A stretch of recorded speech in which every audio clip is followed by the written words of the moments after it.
O Livro dos Espíritos, Allan Kardec, capítulo 7, livro 2. Retorno à vida corporal sobre a infância, né? Pergunta 379. O espírito que anima o corpo de uma criança é tão desenvolvido quanto de um adulto, né? Ele pode ser mais desenvolvido se mais progrediu. São apenas os órgãos ainda imperfeitos que o impedem de manifestar. Age em razão do instrumento do qual se serve. Então lembremos aqui, né? Somos todos espíritos simples e ignorantes, criados por Deus, nosso Pai, e que estamos reencarnando. Quando reencarnamos, obviamente, na família, né? Em família, em grupo familiar, às vezes o pai, o espírito do pai, não é tão adiantado como o espírito de um filho. Às vezes o espírito do filho passou por muito mais encarnações, né? E como filho ele vai trazer ao pai também a experiência de pai, mas que vai ter muito também a ensinar esse pai. Às vezes esse espírito vai cuidar desse pai quando estiver velho, né, idoso. Então são muitas as razões que às vezes o espírito do filho é um pouco mais adiantado do que o pai. Essas inversões podem se dar em diversas encarnações, né? Obviamente, quando está no estado criança, infantil, ela tem as suas limitações, né? Quando está crescendo, quando está lá com uma certa idade, ele tem uma limitação de entendimento, né? Não tem a fala ainda completa. Então, esses órgãos ainda impedem a manifestação do espírito por completo, que vai ter isso, obviamente, lá na adolescência. Na pergunta 380. Em uma criança em tenra idade, o espírito, longe dos obstáculos que a imperfeição dos órgãos opõe à sua livre manifestação, pensa como uma criança ou como um adulto, né? Enquanto criança, é natural que os órgãos da inteligência, não estando desenvolvidos, não possam possibilitar-lhe a intuição de um adulto, como se fosse um adulto, né? Obviamente ele pensa como uma criança. Algumas mais adiantadas têm um pouquinho mais de conhecimento, já liberta da matéria, mas são crianças, gostam de brincar, né? Tem com efeito a inteligência muito limitada até que a idade lhe amadureça a razão. Lá no livro do adolescente, muitas vezes, né? A perturbação que acompanha a encarnação não cessa imediatamente ao nascimento, né? Dissipa-se gradualmente com o desenvolvimento dos órgãos. Então, conforme a criança vai crescendo, ela vai desenvolvendo os seus órgãos, o seu cérebro, sua fala, sua comunicação, né, os seus sentidos, né? E o espírito vai podendo atuar com esse desenvolvimento. Uma observação vem apoiar esta resposta. É que os sonhos de uma criança não têm o mesmo caráter dos de um adulto. Seu objeto é quase sempre infantil, pueril, o que é um indício da natureza, das preocupações daquele espírito, né? A pergunta 381. Após a morte da criança, o espírito retoma imediatamente o seu vigor inicial.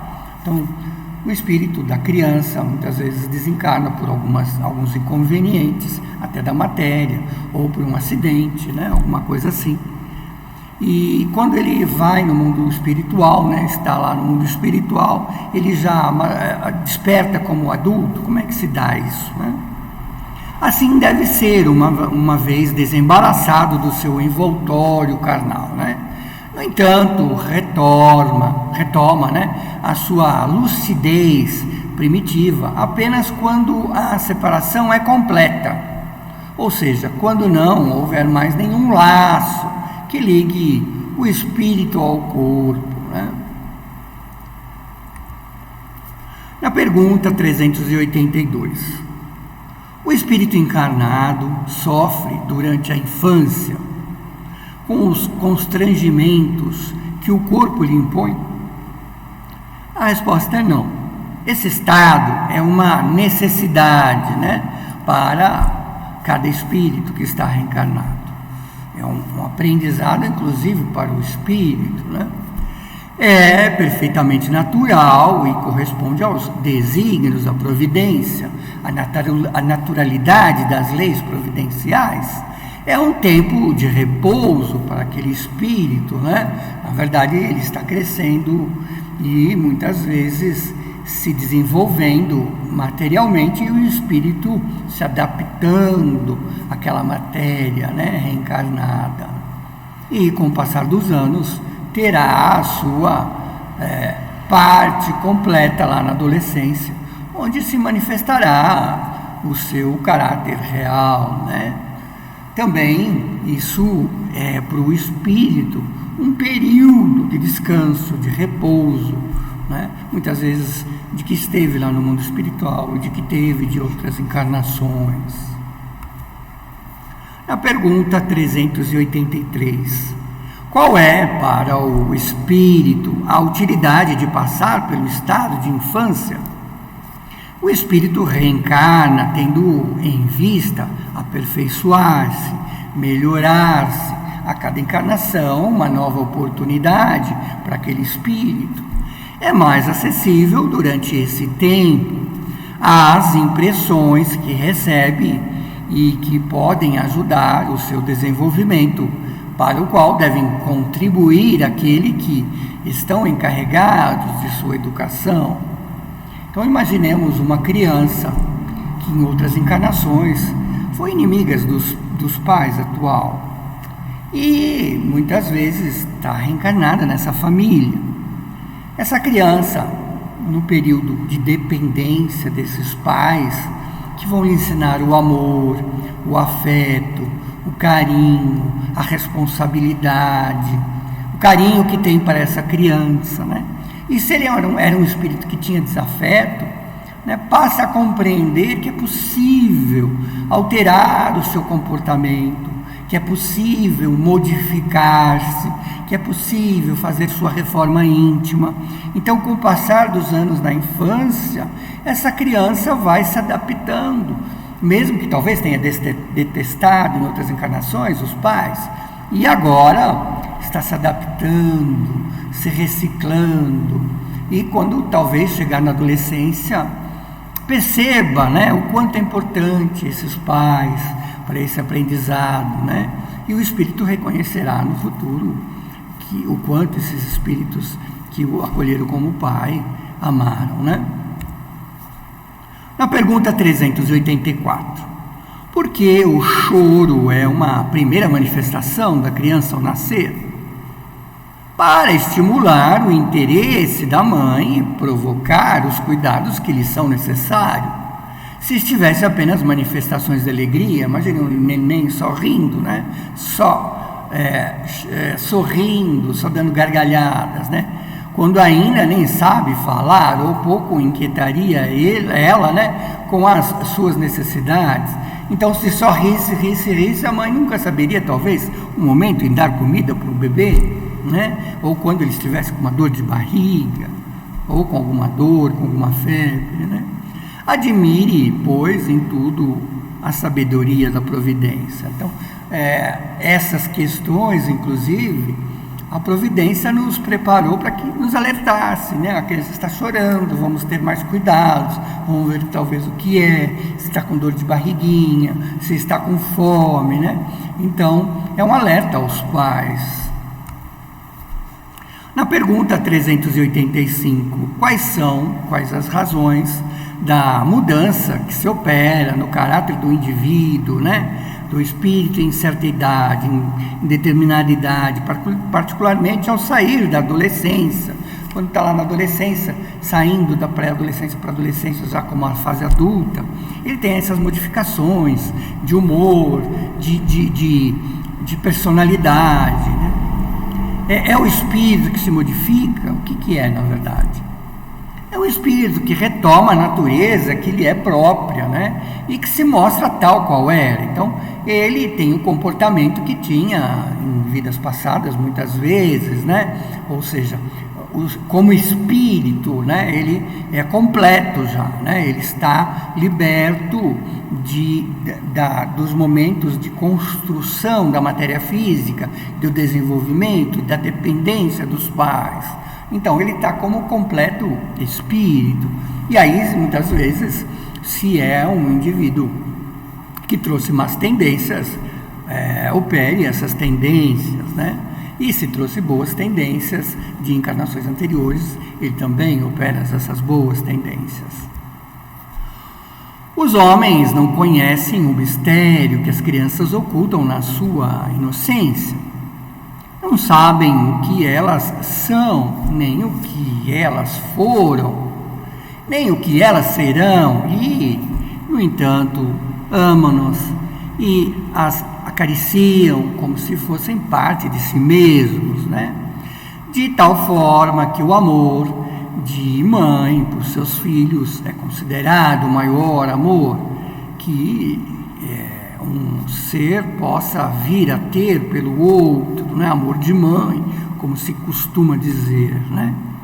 De onde vem essa doce afeição, essa tenra, né, complacência que até os estranhos provam por uma criança? Sabem? Não. É que eu vou lhes explicar.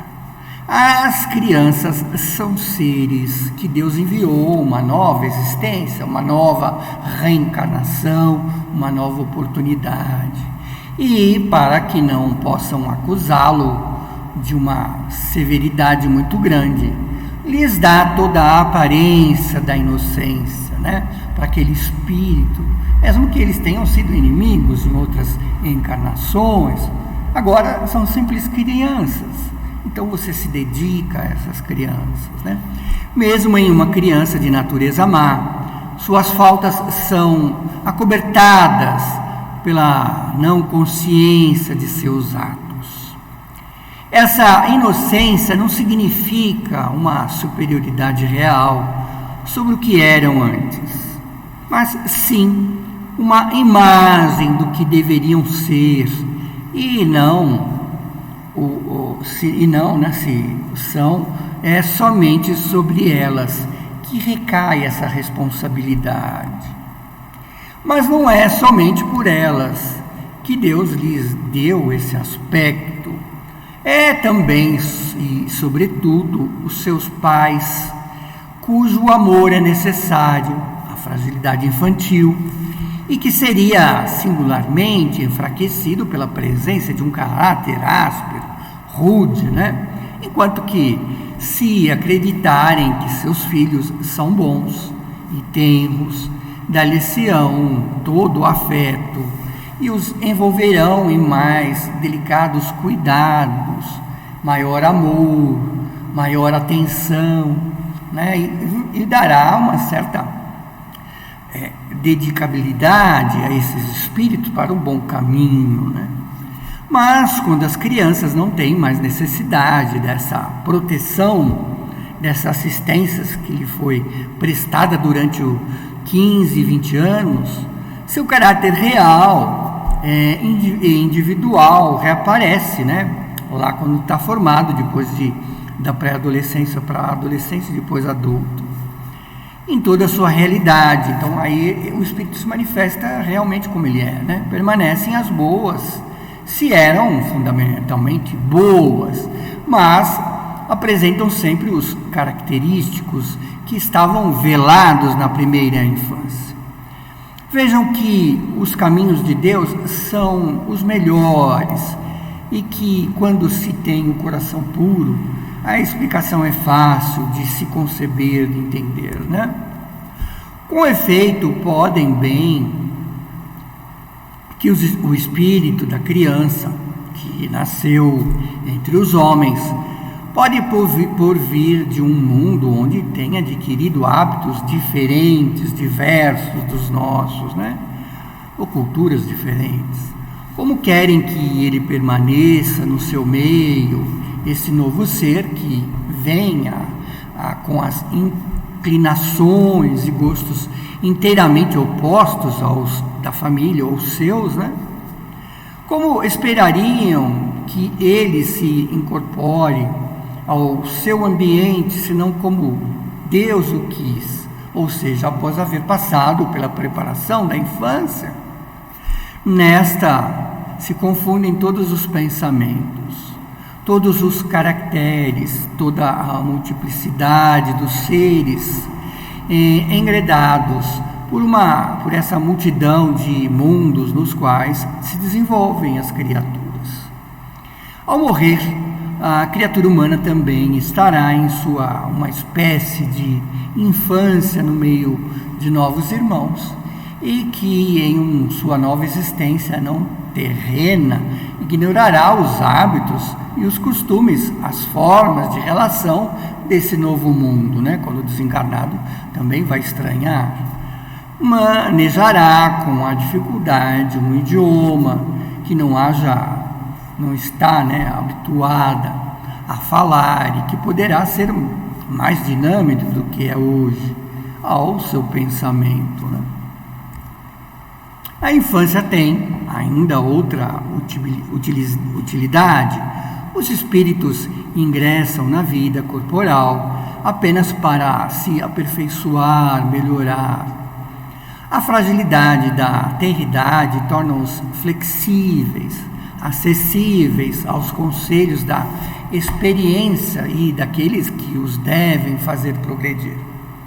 É então que se pode reformar o seu caráter e reprimir as más tendências. Tal é o dever de Deus, que Deus, né, confiou aos pais, missão sagrada pela qual terão que responder, inclusive. Por tudo isso, a infância, além de útil, necessária, indispensável, é ainda a consequência natural das leis de Deus que estabeleceu e que regem todo o universo. Com isso, nós terminamos essa parte do capítulo sobre a infância.